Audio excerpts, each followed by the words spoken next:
창세기 7장 1절 12절 함께 읽었습니다.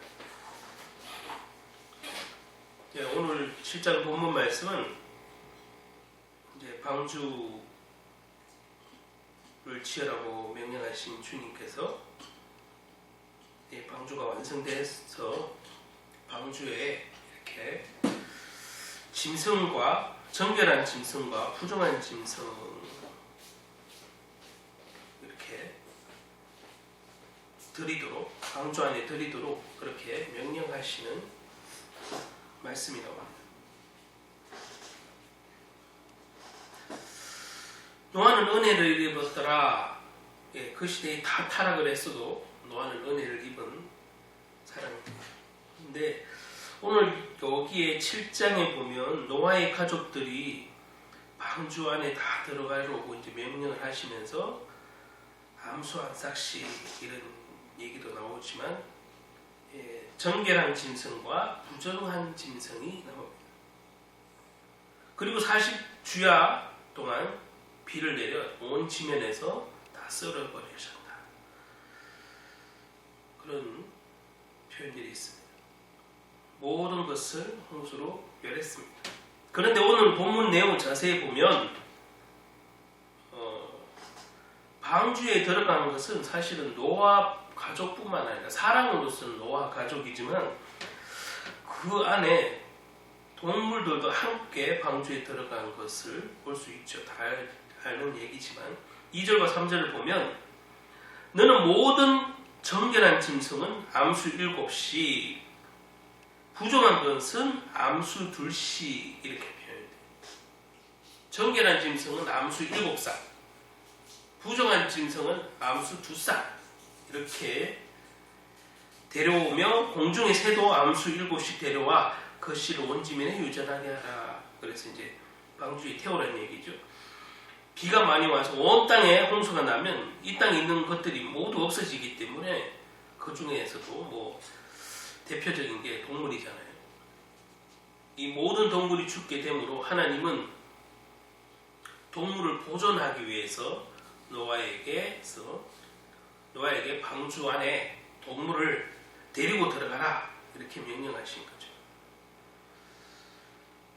근데 오늘 제목대로 정결한 짐승과 부정한 짐승인데 오늘 제목대로 이 방주 안에 들어간 동물들 이렇게 집어넣을 때 정결한 짐승과 부정한 짐승을 동시에 들어가도록 허용했다는 사실이에요.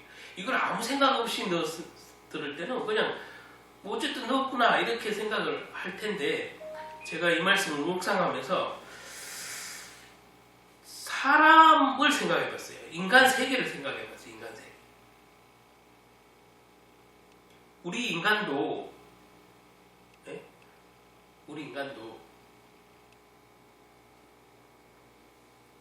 정결한 사람이 있고 부정한 사람이 있을 거예요.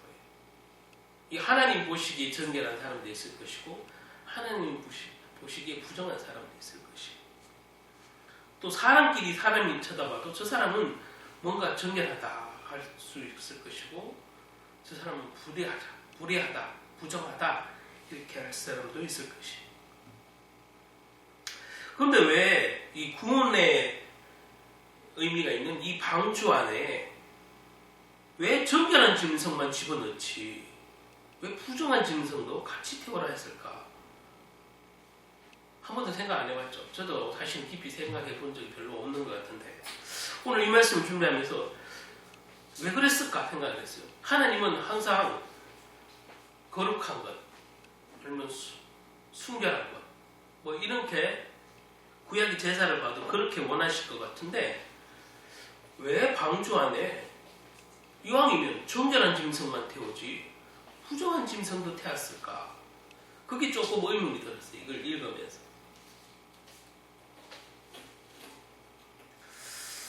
이에 대해서 우리가 오늘 말씀을 저와 이렇게 나눌 때 답을 3가지를 얻을 수 있을 것 같아요. 제가 좀 묵상하면서 얻은 답이 있어요. 첫 번째, 일단 정결함에 대해서. 참된 정결함은 책임을 일깨웁니다. 책임. 여기서 정결한 짐승을 태우잖아요. 정결한 것은, 참된 정결함은 책임을 일깨우기 위해서 있습니다. 하나님께서 방주 안에 정결한 짐승과 부정한 짐승을 두게 하신 이유, 거꾸로 제가 아까보다 세상을 생각해 봤다 그랬죠. 그러면 세상에 선도 있고 악도 있는 이유, 왜 하나님은 악을 미워하시는데, 죄를 미워하시는데 왜 죄를, 악을 여전히 그대로 지금 이 땅에 두고 계실까를 생각해 보면 이 방주 사건하고 굉장히 연관성이 있어 보여요. 그렇잖아요. 하나님은 선한 것, 착한 것 좋아하시는 분인데, 여러분 이 땅에 악이 여전히 존재하잖아요. 악을 없앨 수 있음에도 불구하고 그분은 왜 악을 두셨을까? 왜 죄를 두셨을까? 예수님은 십자가에서 죄를 도말한 것 사건인데, 어쨌든 우리는 이 땅에서 사실은 부정한 사람과 정결한 사람이 같이 살고 있어요. 쉽게 말하면 선한 사람과 악한 사람이 같이 살고 있잖아요.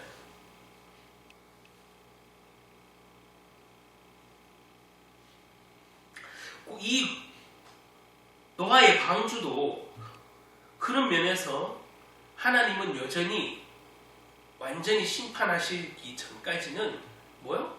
악을 하나님 섭리 안에서 허락하고 계시다는 그 섭리를 알 수가 있어요. 이 방주를 봐도.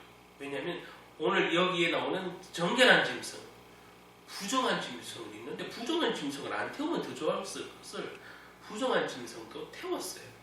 암수 2쌍씩. 그리고 여기 좀 물론 뭐 이게 그냥 숫자적으로 보면, 근데 구약에는 되게 숫자적인 의미가 강하죠. 히브리인들에게는 그런 게 강하니까.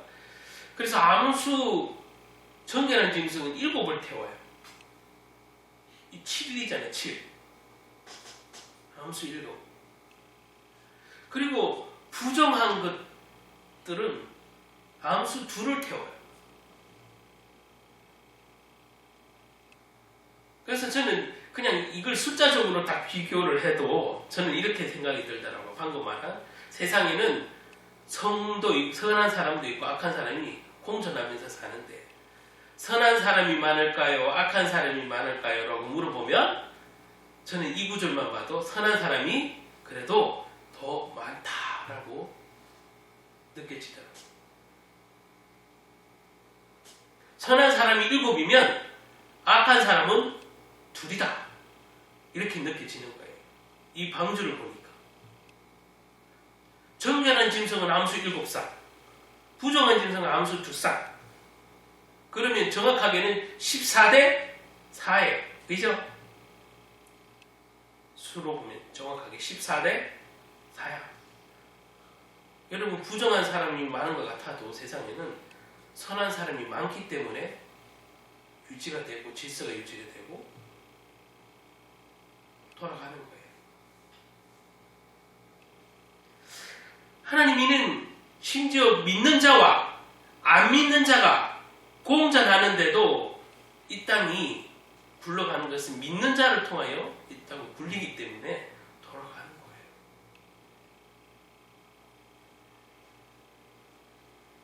사단이 아무리 꾀여서 해도 믿는 소수를 이길 수는 없어요. 그게 하나님의 능력이죠. 자, 오늘 제가 이 말씀을 첫 번째 참된 정결함은 책임을 깨우기 위함이다 이렇게 말씀드렸는데, 방주 안에 들어가면 정결한 짐승이든 부정한 짐승이든 싫든 좋든 일단 함께 있어야 돼요. 그렇죠? 그렇잖아요. 싫든 좋든 함께 있어야 돼요. 그 방주라는 범위 안에서. 그럼 나는 정하니까 부정한 너희는 방주 밖에 나가라고 할 수 없는 거예요. 왜? 하나님의 명령이니까. 그렇잖아요. 노아가 자기 마음대로 나 부정한, 하나님이 그랬어. 난 부정한 짐승은 싫기 싫어. 실컷 방주 다 지어놓고 만약에 그렇게 그 마지막 명령을 어긴다면 이게 어떻게 되겠냐. 자, 이 세상도 마찬가지. 이 세상도 악한 사람과 선한 사람이 공존하고 있고, 어찌 보면 믿는 사람 공동체 안에서도, 이 교회 안에서도, 성도라고 부르는 이 교회의 공동체 안에서도 사실은 선한 사람이 있고 악한 사람이 있어요. 염소가 있고 양이 있다고 분명히 예수님이 말씀하셨잖아요. 제 얘기가 아니에요. 분명히 교회 안에도 염소도 있고 양도 있다고 했어요. 그런데 우리는 그걸 다 분별할 수 없으니까 그냥 교회 출석하면 다 성도라고 부르는 거예요. 그러나 그 안에는 악한 사람도 있고 선한 사람도 있어요. 예수님 제자가 다 선했냐고요? 아니에요. 그리고 제자라는 불려지지만은 진짜 제자가 아닌 사람도 있잖아요. 가룟 유다와 같은. 공존하잖아요. 어떤 공동체 안에서는 성과 악이 공존해요. 성도 안에서도 공존해요. 심지어. 모두 다 하나님을 믿는다고 하지만 실상을 보면 정말 저 사람이 정말 교회 다닌다고 말한다는 게 창피하다. 부끄럽다. 저런 사람이 어떻게 교회를 다닌다고 할 수 있을까 생각되는 사람이 존재하는 것도 사실이에요. 그걸 부정하면 안 돼. 사실이에요. 그럼에도 불구하고 창세기 6장 16절에 보면 하나님은 방주에 짐승을 들여오게 할 때에 부정한 짐승이든 정결한 짐승이든 넣는 이유는 뭐예요? 생명을 보존하게 하라는 게 명령이에요. 16장 9절. 16장 19절에 보면 그렇게 생명을 보존하라. 방주 안에서 부정한 존재들과 함께 존재하지만 그렇다고 해서 정결한 존재들이 부정한 존재들을 따라갈 필요가 없는 거잖아요. 정결한 존재는 정결한 그 자체로 가지고 있으면 돼요. 그래서 제가 방금 말씀드린 생명을 보존하는 데 의미가 있는 거예요. 마찬가지로 우리는 악한 세대에 살면서 악한 세상을 따라갈 필요는 없는 거예요. 물론 영향을 받는 일부분도 있어요. 그러나 악한 세상이 존재한다고 해서 믿음의 사람들이 세상이 다 그렇게 사니까 나도 그렇게 살아야지라고 생각한다면 그거는 성도인지 좀 의문이 들겠죠. 성도라는 것은 이전 것은 지나가고 보라 새 것이 되었다는 것인데 자칭 자기 입으로 성도라고 하면서 세상의 기준을 그대로 두고 세상 것을 그대로 받아들이면서 산다는 건 성도일 수가 없는 거예요, 사실. 그리고 또 세상이 이렇게 악하다고 막 원망을 하는 사람이 있어요. 성도님 중에서. 원망을 해야 소용이 없어요. 하나님은 오늘 이 방주 사건을 보세요. 부정한 짐승도 집어넣는 게 하나님의 뜻이에요. 세상에 악함이 존재하고 죄가 죄가 없었으면 좋겠다. 물론 그래. 그러나 하나님이 그렇지 못하게 해서 못한 능력이 부족해서 그랬습니까? 아니에요. 죄가 이 땅에 악이 이 땅에 있는 이유가 있는 거예요. 사단이 이 땅에 주님 심판 때까지 존재할 이유가 있는 거예요. 왜요? 그게 뭘까요?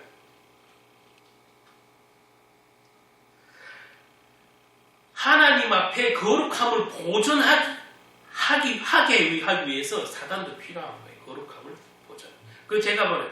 정결한 저 짐승을 얘기할 때 방금 제가 말씀드린 거예요. 정결은 책임을 얘기하는 책임. 이 얘기는 거꾸로 제가 한번 뒤집어 보면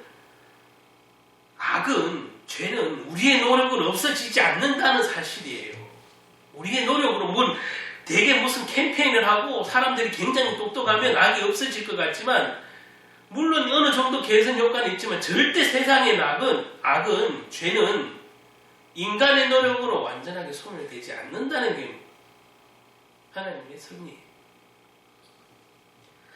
그래서 악을 제거하는 것보다 더 중요한 것은 거룩한 사람들이 정결함과 거룩함을 보존하면서 이 땅에 살아가는 방법을 터득하게 하기 위해서 하나님은 악도 죄도 여전히 두신 거라고 볼 수 있어요. 여기에 구원의 방주처럼 부정한 짐승과 정결한 짐승을 같이 드린 것처럼 이 땅에도 부정한 사람과 정결한 사람이 존재하고 선한 사람과 악한 사람이 존재하지만 물들어서 사는 게 아니라 그들로부터 나를 지키고 보존할 분은 누구밖에 없다? 하나님밖에 없다는 걸 알게 하기 위해서 같이 둔다 이 말이에요.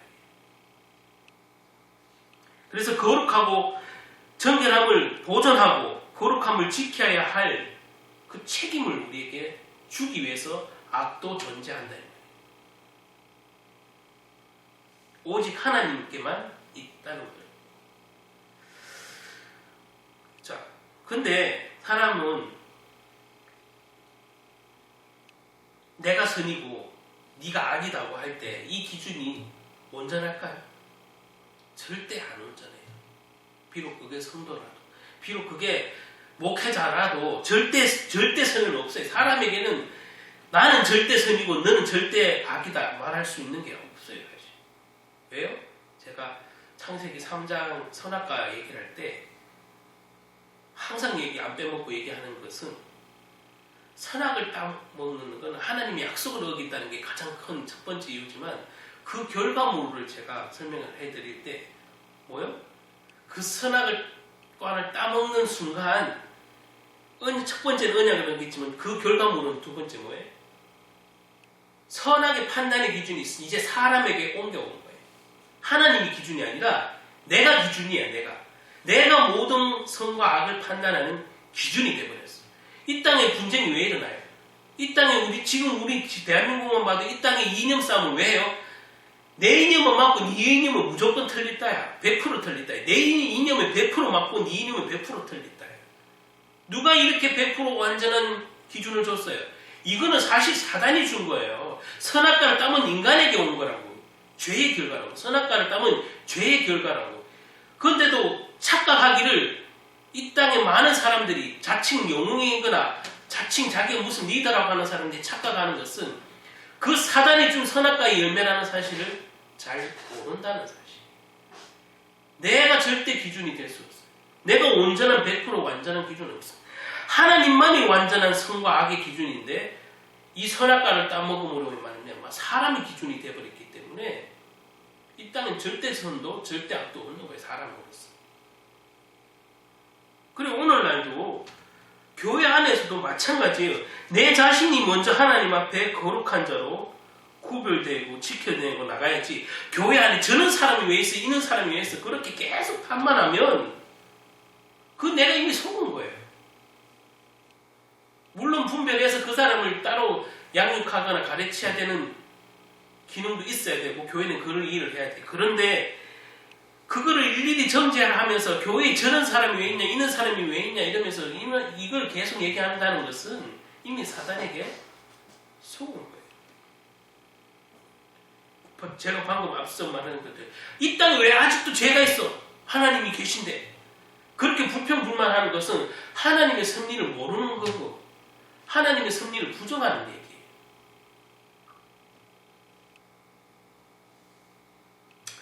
우리의 가정도 마찬가지예요. 아니 우리의 가정도 선만 있으면 좋겠는데 왜 악이고 우리 가정은 행복한 것만 있으면 좋겠는데 왜 가끔 불행이 찾아올까? 아니면 교회 구역내에도 아니면 교회 각 기관에도 저런 사람이 있어서 안 돼. 그런 사람은 그런 사람대로 그 사람을 위해서 기도해주고 그렇지 않는 사람은 그렇지 않는 사람끼리 빛과 소금의 역할을 하면 되잖아요. 쉽게 말하면 물 안 들면 되는 거예요. 자칫 나는 거룩하고 나는 믿음 있는 척하면서 그 사람 정죄하기만 바쁘면 그 사람은 과연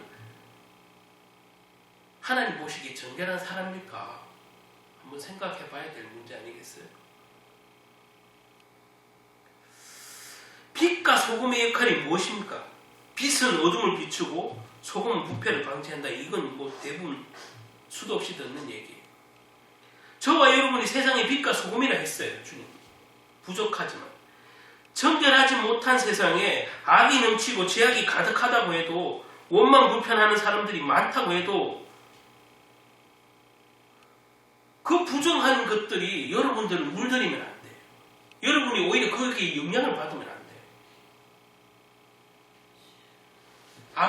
뭐예요? 오직 주님만 바라봐야 돼요. 나는 약하니까. 그 영향을 안 받을 수 없어요. 약하니까. 우린 약해요. 믿음 있어도 여전히 약하고 결단을 해도 여전히 약해. 주님만 바라봐야 돼. 아까 뭐 찬양도 주만 바라볼 줄 했는데 내가 자칭 섰다고 했을 때도 사단은 역사하고 그는 교만과 오만을 통해서 역사하고 자칭 리더라 하면 리더는 좋은 것이지만 그럴 때 리더일 때 나는 절대적인 선이고 너는 절대적인 나쁜 악이고 이렇게 선악과의 그 결과물을 은연중에 자기도 다 가진다는 거. 믿음 있는 사람들도. 베드로도 믿음 있을 때 주는 그리스도시요 살아계신 하나님의 아들이시다. 이렇게 강당하게 선포했죠. 아무도 안 한 얘기를 정말 기적과 같은 얘기를 했는데도 불구하고 금방 며칠 지나서 딴소리 했어요. 이게 사람이에요, 여러분. 그래서 선거하기 왜 있냐, 하나님. 오늘 여기에도 부정한 짐승과 정결한 짐승을 왜 태웠느냐, 이걸 연관해서 볼 수 있다는 거죠.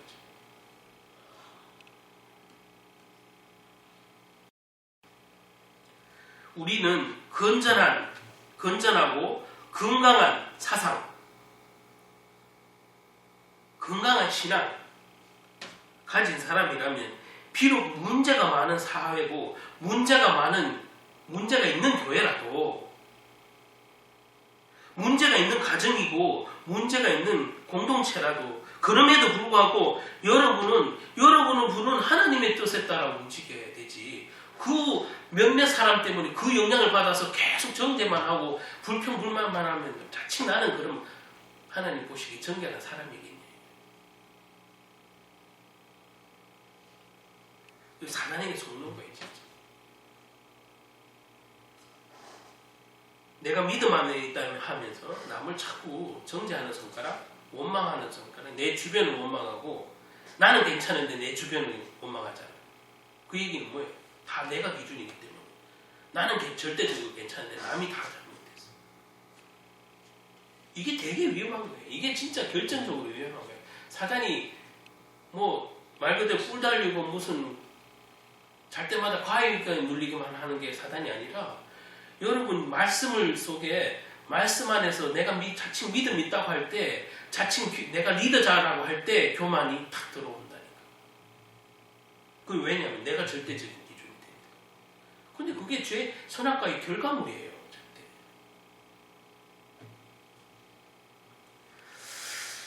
어쨌든 저와 여러분이 하나님이 부르신 자리에서 성실하게 주의 일을 성실하게 한다면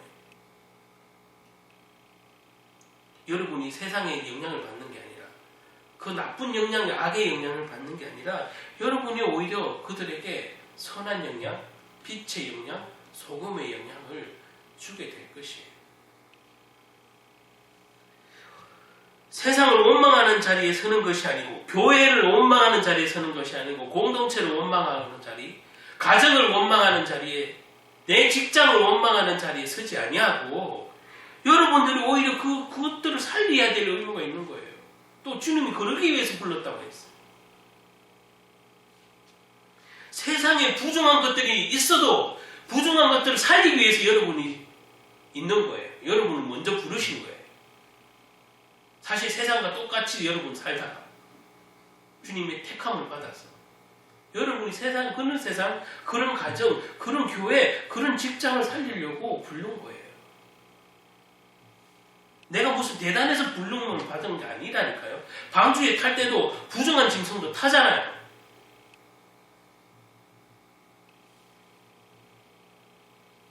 두 번째 이 정결한 짐승과 부정한 짐승 오늘 제목인데 두 번째 이것을 같이 넣는 이유는 여러분 아까도 말한 처음에는 책임감을 얘기를 하고 정결은 책임감을 주기 위해서 두 번째는 이게 결국에는 다른 말로 우리에게 유익을 주기 위해서 공존하게 하신 거예요. 우리에게 유익을 주신 아예 악이 없으면 좋은 거 아닙니까? 당연히 이렇게 말하겠죠.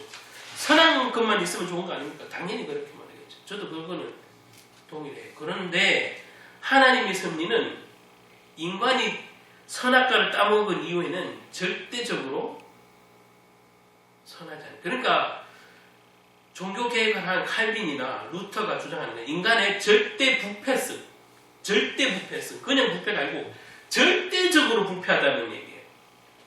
이 얘기는 뭐예요? 안 부패할 수가 없다는 거예요, 인간은. 선한 사람들만 있으면 계속 선할 것 같죠? 천만에요. 인간은 선악과 사건 이후에 있는 인간이기 때문에 우린 심판 이전에는 완전할 수가 없어요. 그래서 그리스도가 필요한 건데 여러분들, 저와 여러분들이 아무리 선함을 해도 선한 사람 속에는 늘 선한 것만 있을 것 같아도 사단이 선 속에도 다 뿌려요.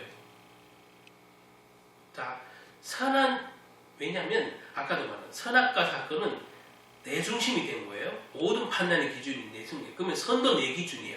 그러면 선한 사람만 있다고 했을 때 선한 기준도 이 사람이 선한 생각하는 기준과 저 사람이 선한 기준이 같은 부분도 있지만 다른 선한 기준이 있어요. 그러면 다투겠어요? 싸워요. 왜? 둘 다 선하다고 우기기 때문에. 그렇잖아요. 안 그래요? 여러분, 나 같은 사람 있으면 세상에 법 없을 때 다 그래 말해요. 그 착한 사람들 그래 말해요. 그러면 그 나 같은 사람들 모아놓으면 싸움 안 일어날까요? 싸워요. 거기에 사단의 역사한다. 오히려 그냥 대놓고 악한 사람이 있는 게 나를 경계하고 나를 거룩함을 보존하는데 더 유익한 거예요. 여러분 생각해보세요. 왜 그러냐면 도둑놈이 대놓고 도둑질하고 칼 들고 흉기 들고 설치면 우리는 뭘 해요? 경계하고 문단속을 하죠. 오히려. 그런데 도둑 아닌 척 돌아다니면서 도둑질하는 놈이 더 무서운 거예요. 그렇잖아요. 도둑 아닌 줄 알았는데 하나 둘 없어지네? 이게 더 무섭잖아요. 어떤 놈이 도둑인지 모르겠네. 외모적으로도 모르겠고 아무것도 모르겠네. 선해 보이는데? 선한 행동 하던데? 선한데 어느새 도둑놈인지 모르고 도둑질하는 거 아까도 말한 절대선이 없기 때문에 말하는 거예요. 그런데 아예 대놓고 흉기 들고 설치고 고함치고 욕하고 다투는 사람이 있으면 우리는 그 사람을 멀리하거나 경계하거나 도둑이면 문단속하거나 강도면 문단속하잖아요. 오히려 그게 나은 거예요. 여러분, 이 세상에 죄악이 여전히 존재하고 악이 존재하는 것은 우리의 유익을 위해서, 우리의 거룩성을 보존하기 위해서 하나님이 허락하신 거예요. 왜? 경계하라. 저것이 하나님이 싫어하는 것이고, 저것이 하나님이 미워하시는 것, 저것이 죄구나. 저 죄라고 할 때 그것을 분별하는 기능을, 최소한의 분별하는 기능을 준 게 구약의 율법이잖아요. 쉽게. 그래서 오늘 여기 보면 정결한 짐승을 방주 안에 데리고 들어온 이유 중에 하나는, 그리고 본문 2절에 보면은 너는 모든 정결한 짐승을 암수 7이 부정한 것은 암수 2씩 4개로 데려오며, 7절 2절에 보면 방주 안에 그 짐승을 넣을 때 정결한 짐승, 방금 말한 암수 7, 부정한 짐승 2쌍 이렇게 나와 있어요. 제가 서론에도 말씀드렸다시피 부정한 짐승보다 정결한 짐승이 더 많이 들어갔다고 말씀드렸습니다. 정결한 짐승이 방주 안에 들어간 이유는 노아의 가족이 먹을 수 있는 사실은 음식이 되기 때문에 정결한 그 가축을 넣은 거예요. 음식. 구약에는 대개 그 제사를 드리고 이런 규례 때문에 정결한 것, 부정한 것 구분하잖아요. 이 부정한 것 말고 정결한 가축을 더 많이 넣은 것은, 이것은 음식이 되기 때문에 40일 주야 동안, 노아가 40일 동안 굶었겠어요? 노아가 저기 먹어야 될 거 아니에요. 열매를 먹든지 가축을 잡아서 먹든지 먹어야 될 거 아니에요. 그 부정한 거를 먹을 수 있어요, 없어요? 먹으면 안 되지, 구약에. 이 노아의 식구들이 40일 주야 비내냈는데, 사실은 노아의 식구들이 1년이나 되는 긴 시간을 지내야 했는데 얼마나 많은 음식이 필요했겠냐. 그래서 하나님께서 노아의 가족을 위해서 더 많은 정결한 짐승을 이렇게 하신 거예요. 정결한 짐승과 부정한 짐승의 구분의 차이는 어떻게 생겼느냐에 대한 질문이 정답은 사실 없어요. 여기 너라고 이렇게 하나님 명령하셨는데 이 정답은 없어요. 그런데 이제 레위기서 제사에 관한 그 레위기서에 보면 그게 이제 참조가 될 만하겠죠. 근데 어쨌든 이 노아 시절에 부정한 짐승과 정결한 짐승의 어떤 구분점이 구체적으로 나와 있지는 않아요. 어떤 사람은 정결한 짐승이 실제적으로 더 깨끗하다고 부정한 짐승이 더 더럽기 때문에 그렇게 얘기하는 사람도 있고, 어떤 사람은 몸에 유익함과 해로움과의 차이에 따라 부정한 짐승과 정결한 짐승이라고 하나님이 말씀했을 가능성도 있다. 뭐 이렇게 얘기하는 사람도 있어요. 그래서 구약에 나오는 정결한 짐승을 먹으면 몸에 좋고 부정한 짐승을 먹으면 좋지 않다고 얘기하는 일부 목회자나 신학자들도 있어요. 자, 정확한 정답이 무엇인지는 알 수 없지만 하나님께서 정결한 짐승이 부정한 짐승보다 더 많이 넣은 것이 노아의 가족에 유익한 것이고 그걸 먹기 위해서 사실 넣었다고 볼 수 있습니다. 하나님께서 방주 안에 더 많은 정결한 짐승 허락해 주셨다고 하는 것, 이 유익을 위해서요. 이 노아 방주에 노아의 가족에 먹을 것들이 되기 때문에 유익을 위해서 넣는 거예요. 그 부정한 것은 왜 넣었을까? 아까도 얘기했죠. 부정한 것은 어디 쓸 데도 없는데 먹지도 못하는데 그럼 왜 넣었을까? 우리가 먹지 못한다고 해서 그러면 이 땅에 필요 없는 것인가? 그렇지 않아요. 여러분 지금도 우리가 먹는 것보다 안 먹는 것도 많아요. 독 있는 것도 많잖아요. 음식도 그렇고 식물도 그렇고 동물도 그렇고. 그게 꼭 사람이 먹었을 때 독이 되고 나쁠 수 있지만 여러분 거기에서 추출해서 사실 독에서 모든 치료제가 나온다고 할 정도로 원래 독에서 치료제들이 발견돼요. 지금도 독. 여러분 그 암치료제 최초의 암치료제가 뭐예요? 페니실린이라는 건데 페니실린이 곰팡이에서 나온 거예요. 곰팡이에서 추출했다. 곰팡이에서 추출했는 그 성분이 암을 죽이는 거예요. 하나님 이 땅에 존재하는 이유는 그 수만 가지 그 되는 것들을 다 인간을 위해서 만들어놨기 때문에 이게 치유 목적일 수도 있고 먹는 목적일 수도 있는데 단순히 먹지 못하는 부정한 음식의 짐승이라고 해서 여러분 필요 없는 게 아니라니까요. 진짜.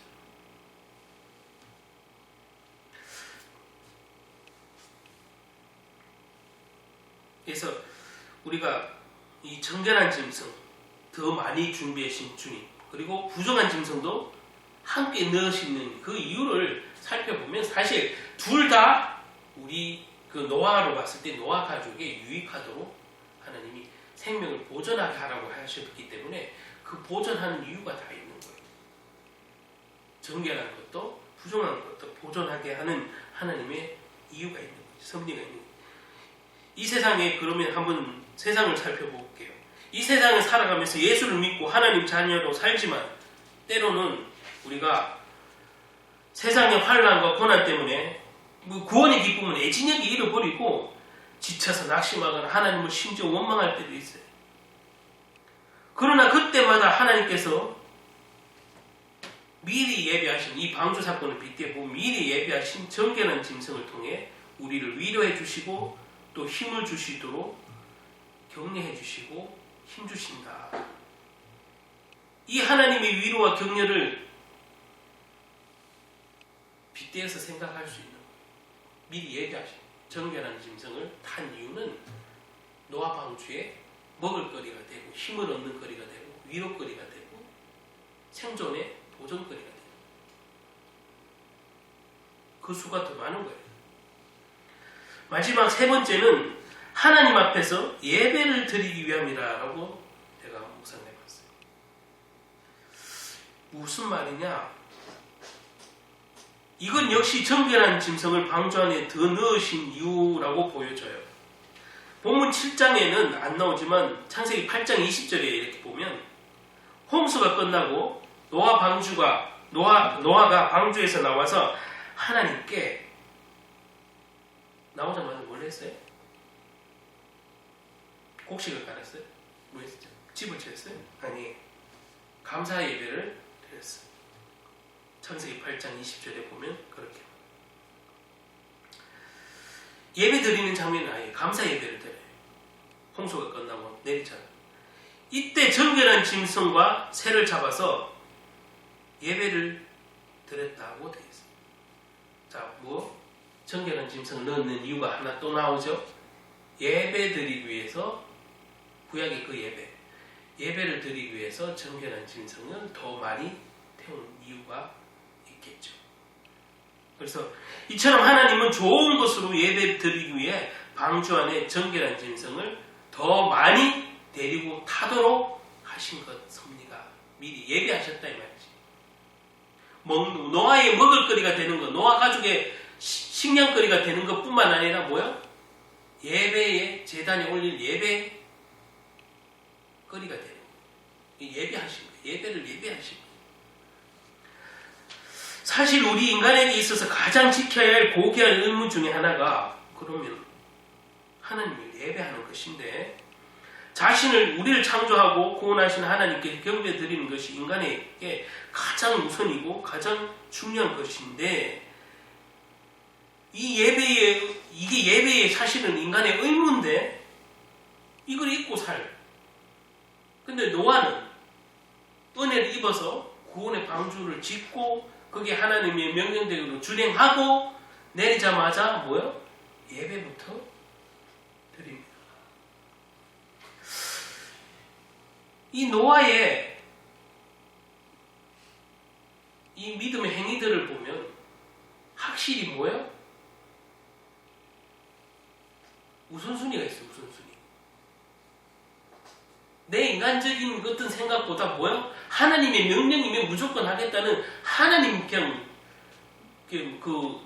순종하는 그 믿음, 그게 우선순위 아니겠어요? 그래서 내 생각, 내 경험, 내 의 이렇게 앞서지 않고 하나님 말씀이면 무조건 내가 이해는 안 가지만 순종하겠다는 그 우선순위가 있었다.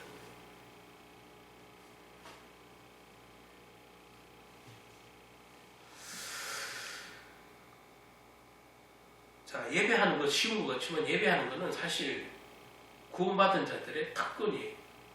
세상에 수많은 종교가 있지만 그건 하나님께 예배하고 창조자 하나님께 예배하는 것이 아니기 때문에 하나님이 기뻐하지 않는 거죠.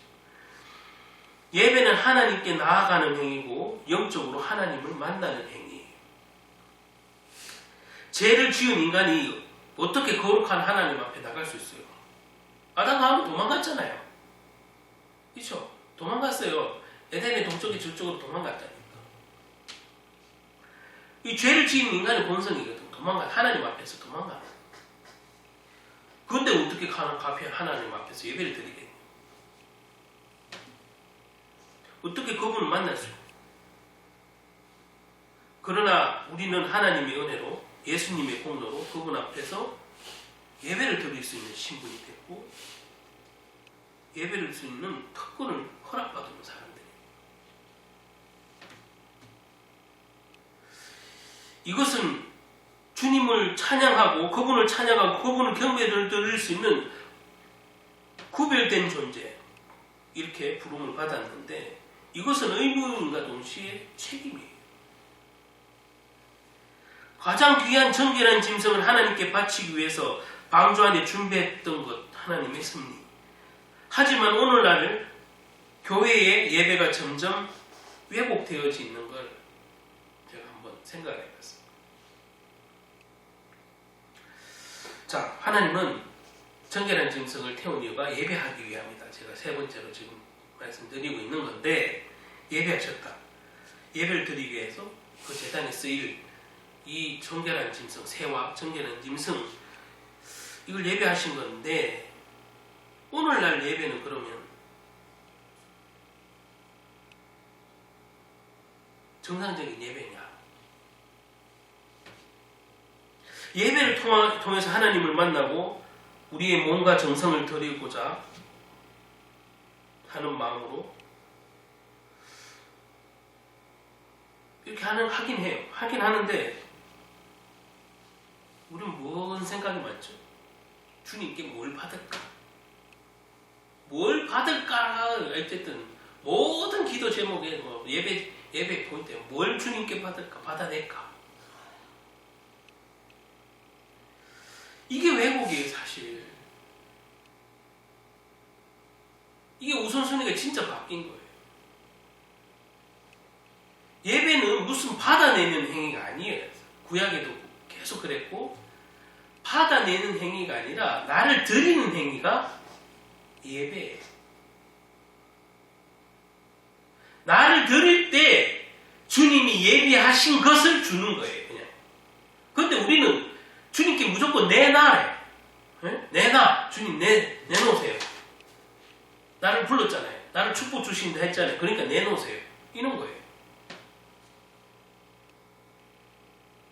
어떤 목사님이 진짜 그런 표현을 써도만 우리는 하나님 자녀 됐으므로 축복받을 권세가 수만 가지가 있는데 하나님께 기도하면 저열 찾고 두드리고 막 하면 부르짖으면 주님이 주신다. 주님이 전당포다 이렇게 표현한 목사도 있더라니까요. 주님이 전당포입니까? 뭘 맡겼길래? 뭘 맡겼어야지 타가지. 본인들 뭐 맡겼어요? 전당포는 본인 거를 맡기는 걸 타가는 거잖아요. 전당포도. 근데 만약에 주님을 전당포라고 표현한 그 목사님 말씀대로 그러면 그 사람은 받기 전에 뭘 맡겼냐고 주님께. 뭘 맡겼어요 도대체? 얼마나 맡겼어요 도대체? 표현도 부적절하지만 말도 안 되는 얘기. 나를 드릴 때 주님이 나를 원래 귀하고 보배로운 존재로 지었기 때문에 그 사랑하는 자녀들에게 용돈 주듯이 사랑한다고 말해주듯이 그렇게 덤으로 받는 축복들을 자꾸 내놓으라고만 하니 이게 예배의 본질이 이랬죠. 어느 권사님한테 어떤 목사님이 만났는데 이제 뭐 교제를 하다가 권사님 예배가 무엇입니까 물어보니까 어떤 권사님은 주보 순서를 얘기를 하면서 이렇게 하는 것이 예배라고 하더래요. 그래서 전혀 그런 대답을 기대를 못했는데 그 권사님이 주보 순서를 쭉 얘기하면서 이렇게 하는 것이 예배래요. 이 주보 순서가 예배입니까 사실? 이거는 인간이 그냥 이렇게 드리자고 약속을 한 것이고 그냥 질서 있게 하려고 하는 것이지 이 주보 순서대로 드린다고 그럼 예배입니까? 이 주보 순서는 예배가 아니에요. 이 주보 순서대로 안 드려도 나를 드리면 예배예요. 나를 드리면. 나를 주님께 맡겨놓으면 예배예요. 오늘날의 예배가 얼마나 교회들마다 왜곡되고 물이 들었는지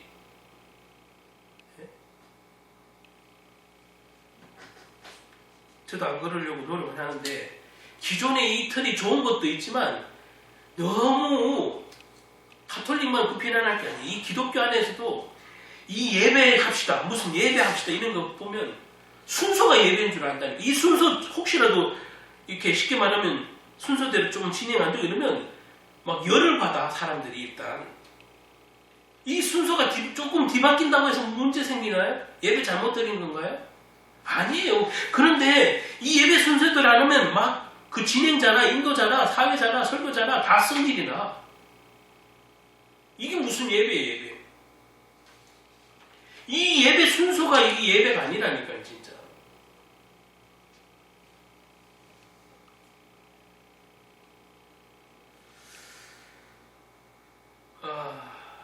그래서 방금 말한 이 하나님께서 정결한 진성을 주신 것은 예배를 주기 위함인데 예배를 노아가 감사 예배를 드립니다. 교회 가서 좋은 설교를 들으려고 하고 좋은 찬송을 하려고 하고 은혜를 받으려고 하고 축복을 받으려고 간다는 사람이 우리 보면 대부분 그런 답이야. 자, 그래서 좋은 교회를 만나야 되고 좋은 목사를 찾아가야 되고 이왕이면 큰 교회 스타 목사님 찾아가면 좋다고 해요. 그래서 어떤 분은 뭐 아예 그냥 평생을 이 교회 저 교회 좋다는 대로 막 다니는 분도 계셔요. 뭐 유목민입니까? 유목민. 이렇게 신앙생활 이렇게 하는 분들도 계셔요. 물론 뭐 대다수라고 말할 수는 없지만 꽤 많아요. 그래서 우리나라 성도들은 목회자들이 제일 좋아하는 예배 이름이 있어요. 특별히 우리나라에서는. 외국에는 그런 타이틀을 두고 예배를 안 하던데 특별히 우리나라에는 뭐가 있죠? 이 성도들이 취향을 아니까 이제 목회자들이 집회를 하면 뭘 제일 프랭카드를 현수막을 뭐라고 그래? 축복성회. 네? 축복성회 이렇게 축복부흥회 이 타이틀 제일 많이 쓰잖아요. 왜 예배 때 축복받아야 된다고 예배 때 부흥 얻어야 된다고 예배 때 문제 해결 받는다고 그거 뭐 명함마다 문제 해결 예언 축사 방언 이런 등 신유 은사를 강조하면서 문제 해결 뭐 문제를 해결 그 목사님이 문제 해결해 그런 목사님 계신다는 그 많이 광고도 보고 명함도 봤는데 그 목사님은 본인 문제 잘 해결하고 계신가요? 그 목사님은 자기 가정에 생기는 일을 잘 해결하고 계신가요? 자기 교회의 일은 아무 문제 없이 잘 해결하고 계신가요? 이 타이틀이 얼마나 교만하기 짝이 없는 문제 해결 성회 이게 말입니까?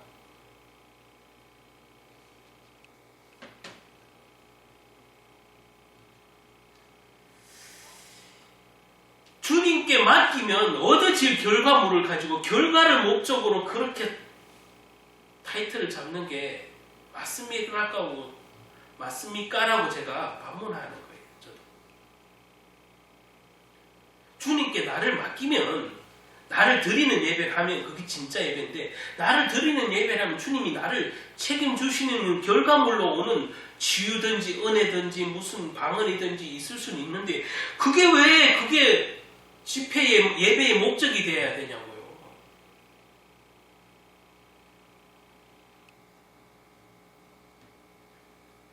그러니까 요 행위가 뭐예요? 창세기 3장 선악과 사건이랑 딱 맞다 말이에요. 교회 내에서도. 왜요? 선악과가 자기에게 지식을 줄 거라고 지혜를 줄 거라고 믿었잖아요. 사단의 말에. 여러분 예배가 얻어질 것들만 딱 기다려지면서 그런 예배를 드리잖아요. 그게 사단이 원하는 거예요. 그게 속는 거예요. 축복받고 문제 해결되고 병 고침받고 물론 그럴 수 있어요. 그런 능력 치유 은사가 가진 목사님 계실 수 있어요. 그런데 왜 굳이 타이틀이 그래야 되냐고요. 예배의 목적이 문제 해결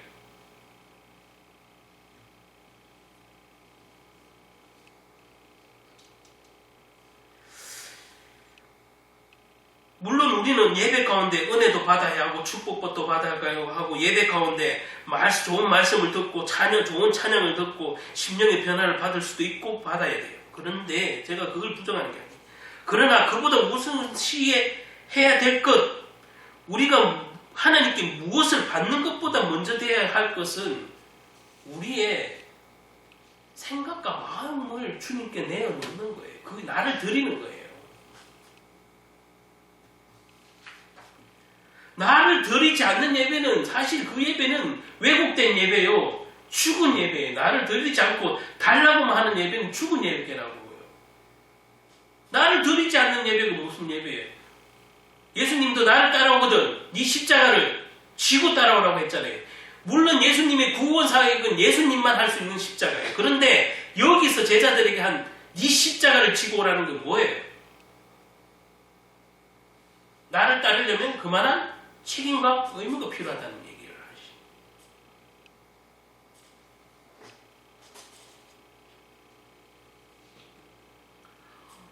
그래서 오늘날 교회들이 계속 축복 얘기만, 문제 해결만 생각을 하는 거예요. 예배.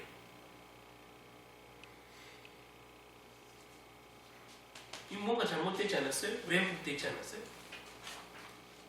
하나님께 먼저 드려야 하는 것, 그것은 나 자신이 나를 십자가에 못 박는 그것이 예배예요. 그것이. 내가 그 찬송가도 있잖아요. 여호와의 유월절에 내가 세상의 신을 벗어놓고 예배를 드린다고 해요. 여러분들 세상의 신을 벗어놓고 예배를 드려야 돼요. 세상에 물든 찌든 부정한 마음으로 여러분 예배를 드릴 수 있어요? 그걸 내어놓는 거예요. 비록 부정한 생각으로 부정한 일을 하면서 한 주간에 보냈을지라도 주님 앞에 내어놓는 거예요. 나를 드리는 거예요. 내가 쉽게 말하면 구약으로 보면 그 재단에 예물이듯이 내가 예배는 내가 예물이에요. 내가 예물이에요. 뭘 받는 시간이 아니고 일단 내가 예물이 아니에요. 그 예물이 될 때 은혜로 주는 것들이 치유도 있을 수 있고 방언도 있을 수도 있고 그죠? 뭐 귀신이 쫓아나가는 일도 있을 수도 있고 그런 거예요. 자, 어린 자녀들이 부모님 말씀을 잘 들으면 뭐가 돌아요? 이거 아주 보편적인 얘기잖아요. 어린 자녀들이 부모님 말씀 잘 들으면 부모님이 대부분 기분이 좋아서 뭐예요? 용돈을 주죠. 여기 자녀들은 부모님 말씀 잘 들으면 용돈이 돌아와요. 칭찬도 돌아오죠. 선물도 돌아오죠. 그래서 때로는 어린 자녀들이 용돈을 받기 위해서 선물을 받기 위해서 부모님 말씀을 잘 듣는 애들도 있어요. 그러니까 요거를 뭐가 목적이야? 선물을 받기 위한 목적. 말씀을 잘 들어. 부모님 말씀을 잘 지켜. 여러분 이는 어린아이 같은 예배, 어린아이 같은 신앙을 가지지 않았냐. 내가 혹시 그런 마음으로 내가 이렇게 하면 부모님이 선물 주실 것이니까 이렇게 말 잘 듣는 이게 진짜 말 잘 듣는 걸까요?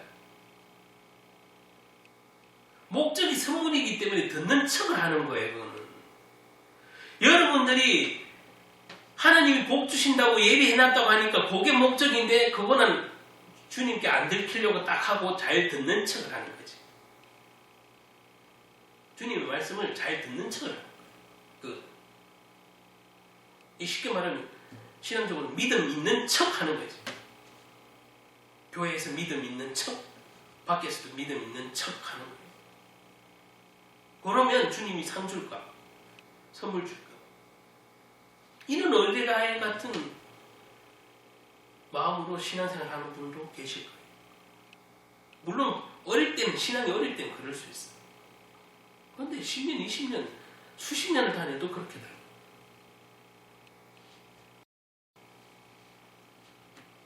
어린아이가 나이에 맞게 정신 건강, 정신 연령이 자라나고 생각과 지혜가 자라나듯이 여러분도 그 어린아이 때 처음 주님 만났을 때 신앙이 그랬더라도 지금 신앙이 하루, 이틀, 10년, 20년, 30년 올라가면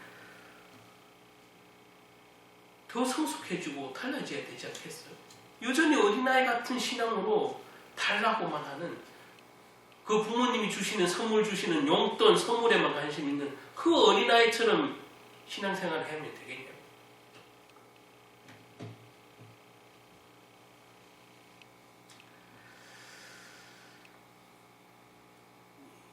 설날 때 세배를 보통 하잖아요. 그래서 한번 보면은 세뱃돈 받기 위해서 세배를 대부분 하죠. 세뱃돈을 받기 위해서. 그런데 세배의 본질이 뭐예요? 여러분 한번 생각해보세요. 새해 되면 새해 인사 가서 그 어른들에게 세배를 하는 본질이 뭐예요? 아이들이 세뱃돈 받기 위해서 만드는 어떤 형식일까요? 아니에요. 그 세배의 본질은 그죠? 지난 한 해 고마움을 생각하면서 새해에는 부모님께 더 잘하겠다고 다짐도 하고 또 지난 세월을 감사하면서 부모님에게 그 은혜와 사랑을 감사하는 마음으로 하는 것이 세배인데 이 세배의 만든 목적은 상실하고 뭐요? 세뱃돈을 돈을 달라고 하는 건 어린아이하고 같으면 되겠냐고. 이게 우리가 하나님께 드린 예배가 이렇게 하니까요. 많이 이렇게 됐다니까요. 과거에 우리의 신앙이 어릴 때 축복받기 위해서, 문제 해결받기 위해서 하나님을 믿고 교회를 나오고 예배를 드렸어요. 그건 어릴 때 또 그렇게 가르쳐도 왔어요.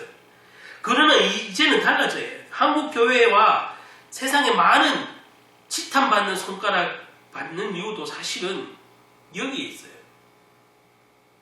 축복 때문에 교회에 사람이 많이 모인 것도 사실이지만 그 축복 설교 때문에 사람들이 떠나가고 있다는 사실과 사단이 교회의 기도와 예배의 본질을 왜곡시켜놨다는 사실을 인지해야 된다. 그래서 세상이 욕을 하는 거예요. 무조건 세상 손가락 확진한 사람들이 기독교를 몰라서 그래 이렇게만 폄하할 게 아니에요. 물론 그런 부분도 있지만 이 교회가 말이죠. 이 예배의 본질을 잃어버렸어요. 기도의 본질을 잃어버렸어요. 교회는 축복받기 위해서 다니는 것이 단언코 아니에요. 예배는 은혜를 받기 위해서 다니는 것도 사실 아니에요. 지금 한국교회가 100년이 넘었어요. 우리들의 신앙생활도 적지 않은 시간이 지났어요. 저와 여러분도. 뭐 새신자 빼고는. 자, 이제 어린아이 같은 신앙을 버리고 이제 받는 신앙이 아니라 하나님께 드리는 신앙이 이 본질로 돌아가야 돼요. 이제 성숙해졌으니. 성숙해져야 하고. 더 이상 축복과 성공에 병든 그런 기도와 그런 예배는 좀 버려야 돼요. 거기에만 허우적대는 기도와 예배에 이 어린아이 같은 예배를 언제까지 하려고 그러냐고. 방금 제가 세배를 비유로 들었지만 세배의 본질이 감사와 은혜를 감사하는 거잖아요. 그러면 이 예배도 사실은 주님께 감사와 은혜를 주님께 드리는 거예요. 뭘 달라고 하기 전에. 주님께 마음으로부터 오는 감사와 찬양을 드리고 싶은 게 예배고 나를 드리는 것이 예배인데 여러분 이 신앙생활이 너무 변질됐어요. 사실 오늘 예배, 오늘 말씀, 오늘 찬양 은혜 받았습니다 라고 하는 이런 말을 많이 해요. 저도 찬양을 어디서 인도를 하면 그래 찬양의 은혜를 많이 받았습니다. 제가 어떤 설교를 했는데 말씀의 은혜를 많이 받았습니다. 예, 저도 사람인지라 그거 들으면 기분이 좋고 기뻐요. 찬양을 잘했구나. 내가 말씀을 잘 전했구나. 물론 기뻐요. 그래요. 누구나 다 똑같을 거예요. 근데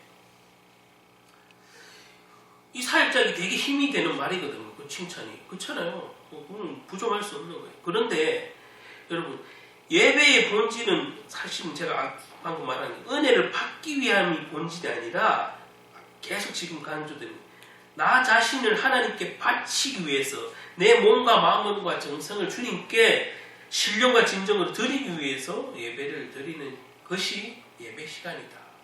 기도 시간이다. 이 본질은 잊으면 안 돼요. 왜냐하면 있는 순간 교만이 올라오고 있는 순간 내가 기준이 되기 때문에 안 돼요.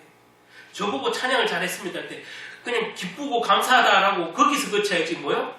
계속 그러면 교만이 생겨요.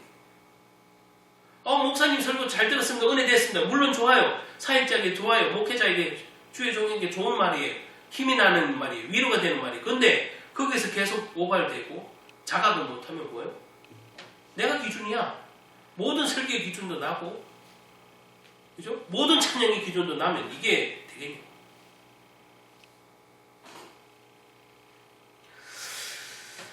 노아가 정결한 짐승을 홍수 전부터 정성껏 준비하여 하나님께 드렸다. 이것은 홍수로부터 자신을 구원해 주실 하나님을 믿고 신뢰했던 신앙의 기본이 그래도 노아는 그래서 은혜를 입었다는 표현으로 한절이지만 기본 신앙이 노아는 그 은혜를 입었다는 표현으로 대표되지만 기본적으로 모든 것이 주님께 있다는 것을 아는 사람이죠. 이게 우선순위인 사람이죠. 그리고 그의 믿음대로 신앙대로 노아는 홍수 가운데서도 안전하게 구원받고 홍수가 끝나도 지면에 나와 자신이 정성껏 준비한 정결한 짐승을 아까 유전시키라 그랬죠. 이 퍼뜨리면 번식시키는 거죠. 이 번식시켜서 이 땅에 충만할 수 있었던 거예요. 노아가 지면에 땅을 밟자마자 한 일이 감사라는 사실. 감사의 배. 저와 여러분이 하나님 앞에 어떤 마음으로 오늘 예배를 드리기에 오셨습니까? 무언가를 얻기 위해서 예배를 드리러 왔습니까? 아니면 나를 드리기 위해서 왔습니까? 할 수 없이 시간을 때우기 위해 왔습니까? 아니면 습관적으로 나왔습니까? 아니면 노아처럼 내가 무엇인가를 받기 위함이 아니라 하나님의 그 구원의 은혜가 감사해서 예배를 드리러 나왔습니다. 이 말이죠. 우리가 지난주에 미국은 땡스기빙 데이라고 불려지는 추수감사일, 우리나라에도 그대로 차용을 해와서 우리도 11월 셋째 주 그렇게 지키는데 대부분 이것도 행사예요. 너무 형식적인 거예요. 진짜. 언제부터 제사상이야? 그냥 형식도. 물론 부르는 대상이 하나님이겠지만 그것 차린다고 어떤 사람은 내고 어떤 사람은 못 내서 시험 들고 어떤 사람은 비난하고 어떤 사람은 정죄하고 그 땡스기빙 데이 하다가 싸워요. 진짜로. 예? 그 추수감사절 하다 성도끼리 너는 했고 나는 안 했고 너는 많이 했고 난 적게 했고 이거 뭐하는 짓이냐고.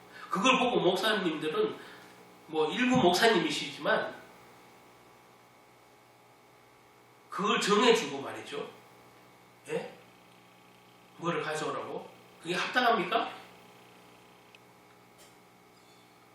언제부터 주님이 상다리 부러지도록 차려놓으라고 했는지 모르겠는데 이게 뭐예요?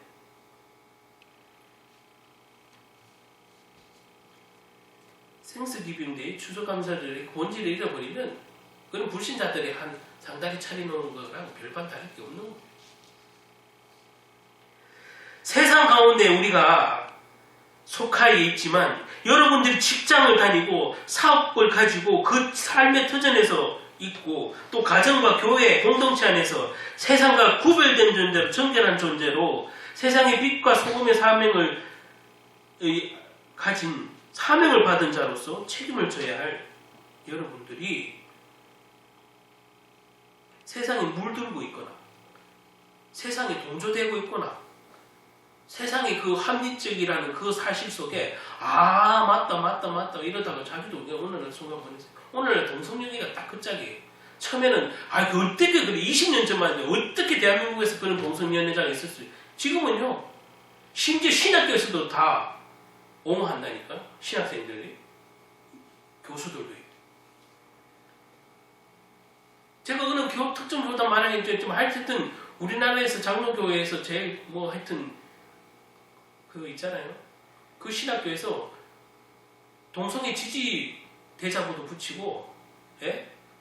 동성애자도 목회자 할 수 있게 해달라고 성명서 내고, 이게 신학교에서 신학대학교에서 일어나는 일이에요, 지금. 이 세상에 빛과 소금을 못하고 물들었어요. 이게 신앙이 있는 사람들입니까? 이게 하나님의 섭리를 믿는 사람들이냐? 신학교 다니면 신앙인입니까? 신학대학교 다니면 무조건 목회자가 돼야 됩니까? 이런 사고로 목회자가 되면 어떡하겠냐고요, 여러분. 정결한 것, 부정한 것 다 이 땅에 공정한 이유는 결국에는 하나님은 그 섭리를 통해서 정결한 자들이 부정한 자들을 살리려고 하신 거예요. 저와 여러분을 먼저 부르신 건 여러분들, 저와 여러분 특별하게 깨끗하고 정결하기 때문이 아니라 은혜를 주어서 그 은혜를 증거하라고. 그래서 우리는 정인이라고 표현하잖아요. 그 은혜를 증거하라고 나 같은 사람도 이렇게 됐다고 말할 수 있는 그런 정인으로 불렀는데 자칭 내가 무슨 굉장히 깨끗해서 된 것처럼 생각하는 분도 꽤 있다. 여러분, 저와 여러분 다 부족하고 허물이 많습니다. 그럼에도 불구하고 여러분은 은혜를 받은 자가 분명하고 저도 마찬가지예요. 그러면 뭘 해야 되느냐? 그 세상에 부정한 것 왜 허락하셨습니까? 이렇게 하나님 원망이 아니라 그 부정하는 것을 여러분을 통해서 정결한 자가 살리려고 불러온 거예요. 여러분들이 그리스도 안에서 정결한 자, 의인이 됐다면 그 의인으로 치망을 받은 게 여러분 내가 잘한 게 아니라 주님 때문에 의인으로 부름받았으므로 그 주님을 위해서 살으라고 여러분을 불렀다는 걸 다 알잖아요. 그러면 내가 잘난 건 하나도 없고 나를 먼저 부르신 주님께 감사하는 게 먼저가 아닐까 그 말이에요. 우리의 존재 자체를 바치는 하는 게 예배. 우리의 감사와 찬양을 드리는 것이 우리 예배의 본질 우선순위. 우리의 삶을 전체를 거쳐서 하나님 앞에 올려드릴 수 있는 저와 여러분 되시기 바랍니다. 그리고 그 가운데 하나님이 주시는 위로와 격려를 얻을 수 있는 섬김의 교회, 생명 살리는 교회, 사랑이 있는 교회, 나를 살리고 가정을 살리고 이웃을 살리는 지역을 살리는 그런 성도님들을 다 될 수 있기를 예수님 이름으로 축원합니다. 마치겠습니다. 하나님 감사합니다. 오늘 기업 말씀 감사합니다. 부족한 주의 정의 전했습니다. 부족한 것, 잘못된 비유들은 잊혀지게 하시고 주님의 능하신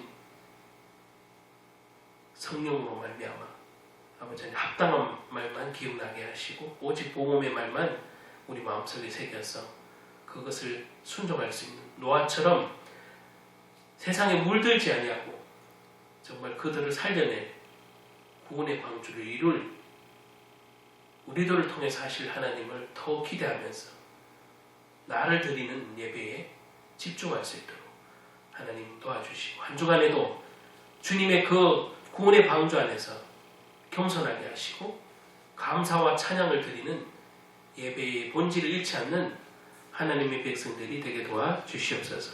예수 그리스도 이름으로 기도드립니다. 아멘.